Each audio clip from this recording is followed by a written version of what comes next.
I-National Union of Mine Workers isingathe ingqungquthela yayo yeshumi nesikhombisa.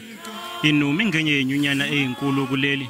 Evula lo mhlangano umengameli weANC uCyril Ramaphosa uthe le nyunyana kufanele iqhamuke namasu okukhulisa isibalo samalungu ayo.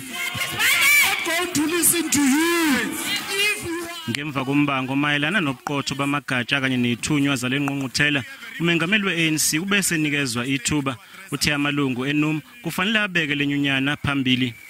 uRamaphosa uthe umthetho weANC mayelana nokushenxa kwamalungu abhekene nezinsolo kufanele usebenze nakumadlandawonye eANC. We're now developing a very progressive culture that if, for instance, leaders are found to have been involved in malfeasance, have been charged, found guilty, the step aside culture and the step aside policy must apply.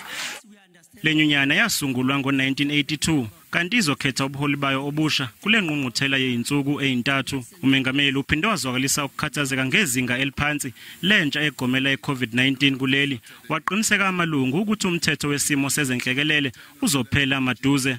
We are now in a position to end the national state of disaster soon and put regulations in place to prevent the possibility of a deadly wave that could come.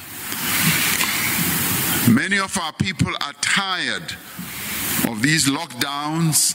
Many of our people want to have their freedom back pre-COVID-19. uRamaphosa uthi impi eqhubeka phakathi kweRussia neUkraine isizenze zabucayi kakhulu izinkinga zomnotho ezikhungethe amazwe amaningi. The conflict between Russia and Ukraine has exposed the fragilities of the current international order.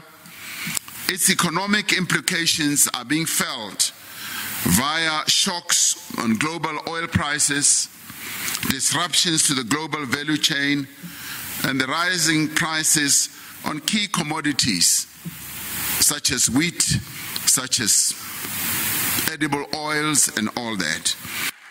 Kusenjalo okwentuleka kwemisebenzi kuleli kuyaqhubeka nokuba ingqinamba umengameli ahlele ukubhekana nayo.